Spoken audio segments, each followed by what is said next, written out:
अगली श्रेणी में डिस्क्रीट सीरीज में क्या करेंगे, मीडियन को कैलकुलेशन करेंगे। तो कैसे कैलकुलेशन होता है, तो सबसे पहले कुछ स्टेप को फॉलो करना होगा। स्टेप में क्या होगा कि जो भी आपके आइटम्स है यानी पदों को आरोही या अवरोही क्रम में रखा जाएगा और आवृत्ति उसी के अनुसार लिखिए।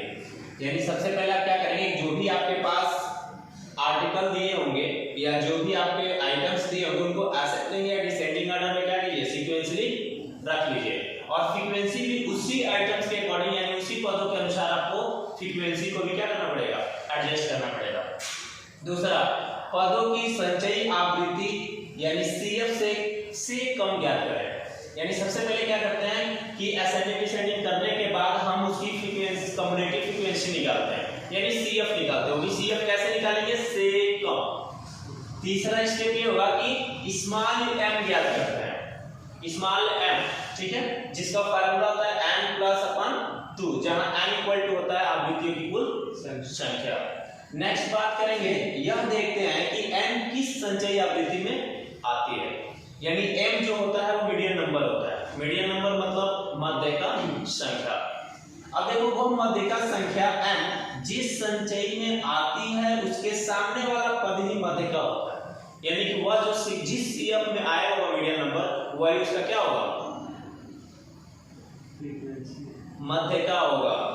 अब देखो जैसे कि एग्जांपल की बात करें तो कह रहे हैं निम्नलिखित आंकड़ों से माध्यिका ज्ञात कीजिए। यानी आपको कुछ डेटा दिया हुआ है, उस डेटा के हेल्प से आपको मीडियन फाइंड करना है यानी कैपिटल M, जिसमें दिया हुआ है पॉकेट एक्सपेंस। एक कुछ चिल्ड्रेन है जिनके खर्चे दिए हुए पॉकेट एक्सपेंस यानी उनके जेब खर्चों के बारे में दिया गया है कि जेब खर्च जो है 10 रुपए है, 15 रुपए है, 8 रुपए, 20 रुपए, 25 रुपए और 18 रुपए। बच्चों की संख्या दिया हुआ है 12, 13, 8, 10, 3, 15। इसका कहने का मतलब ये है कि 12 जो चिल्ड्रेन है वह कितने जेब खर्चे ले रहे हैं, 10 रुपए। जो 13 चिल्ड्रेन है वो 15 रुपए, 8 जो है वो 8 रुपए, 10 रुपए वाले जो है वो 20 रुपए ले रहे हैं 10 चिल्ड्रेन। 3 बच्चे जो है वो कितना ले रहे हैं, 25, और 15 बच्चे जो है वो 18 ले रहे हैं। तो ये उनकी जेब खर्च है। और इससे आपको पूछ रहा है कि मीडियन क्या होगा। तो सबसे पहले मैंने बोला पहला स्टेप फॉलो कीजिए, असेंडिंग और डिसेंडिंग ऑर्डर में आइटम्स को क्या कीजिए, सेलेक्ट कीजिए। यानी जो पद है यानी जो जेब खर्च है इसको हम मान लेंगे x और ये होगा हमारा f, जिसमें नंबर ऑफ स्टूडेंट या नंबर ऑफ चिल्ड्रेन या नंबर ऑफ आर्टिकल दिया होता है या नंबर ऑफ आइटम्स दिए होते हैं वो होते हैं हमारे फ्रीक्वेंसी, और जो फिक्स वैल्यू होता है वो होता है हमारा x यानी पद मूल्य। अब देखो सबसे पहले हम क्या करेंगे, एक सीरीज में रखेंगे x। हमने बोला x को पहले क्या करो, असेंडिंग डिसेंडिंग में सेट कीजिए। तो हमने क्या किया, पहले असेंडिंग में रखा 8, 10, 15, 18, 20, 25, ठीक है। उसके बाद इनका फ्रीक्वेंसी भी इसी के अकॉर्डिंग लिखेंगे। तो 8 की जो फ्रीक्वेंसी है वो कितनी है, 8 यहाँ रख देंगे।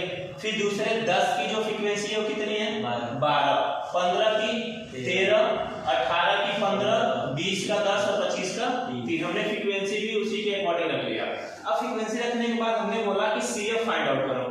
सीएफ फाइंड आउट करने का से कम मतलब कि इससे कम, इससे कम, इससे कम, यानी कि एक दूसरे से कम की फ्रीक्वेंसी ज्ञात करते हैं। अब प्रोबेबिलिटी फ्रीक्वेंसी होता है कैसे, तो या सिंपल लॉजिक ही देख लीजिए कि ऊपर जो वैल्यू देता है वो एक दूसरे को जोड़ते हुए चले जाते हैं नीचे तक। इसके ऊपर कुछ नहीं दिया है तो 0 मान लेंगे।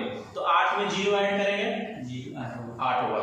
फिर 12 में 8 ऐड करेंगे, 20, फिर 13 ऐड कर देंगे, 33, 15 ऐड कर देंगे, 48, 10 ऐड कर देंगे, 58 और 3 ऐड कर देंगे, 61। ऐसे फिर कम्युलेटिव फ्रीक्वेंसी हम निकालते जाएंगे, नीचे जोड़ते जाइए, सब वैल्यू आ जाएगा। अब दूसरी चीज क्या कह रहा है कि स्मॉल m फाइंड आउट करो, और फार्मूला कहता है n + 1/2, जहां n = आवृत्तियों की कुल संख्या। आप इन सभी को ऐड करोगे तो 61 आएगा। क्यों, क्योंकि हमने ऐड करते हुए CF निकाला हुआ है। तो जो लास्ट वैल्यू होता है वही टोटल सम ऑफ फ्रीक्वेंसी होता है। आप क्या कीजिए, सभी फ्रीक्वेंसियों को ऐड करेंगे कितना ही आएगा। तो इससे अच्छा है कि हम क्या करें, यही वाला वैल्यू उठा लेते हैं। तो 61 + 1/2 = 31। अब देखेंगे कि वह 31 यानी कि m, ये जो स्मॉल m आया है यह किस फ्रीक्वेंसी में है, यानी कम्युलेटिव फ्रीक्वेंसी के कौन से वैल्यू में है, तो ये आएगा 33 में। देखो मध्यिका संख्या 31 CF 33 में आएगा। कैसे आएगा देखो, यहाँ पे 31 इसी में आएगा ना, और जस्ट जिसमें आता है m जिस संचयी आवृत्ति में आएगा उसके सामने वाला पद ही हमारा क्या होता है, मीडियन होता है। तो देखो m31 जो आएगा वो 33 में आएगा, तो इसके जस्ट सामने वाला जो पद होगा इसको क्या बोलेंगे, ये जो x की वैल्यू होता है वो पद होता है, ठीक है, और ये आपकी आवृत्ति होती है, फ्रीक्वेंसी। 33 के सामने तो सर 33 के सामने तो फ्रीक्वेंसी है ना, हमें किसकी वैल्यू निकालना है, पद मूल्य, कौन बीच में है, मीडियन निकालना है। तो बीच वाला जस्ट उसके सामने वाला जो पद मूल्य होता है वही हमारा क्या होता है, माध्यिका होता है। तो जो ये 15 है वही हमारा क्या होगा, माध्यिका होगा। नहीं समझ में आया, चलो।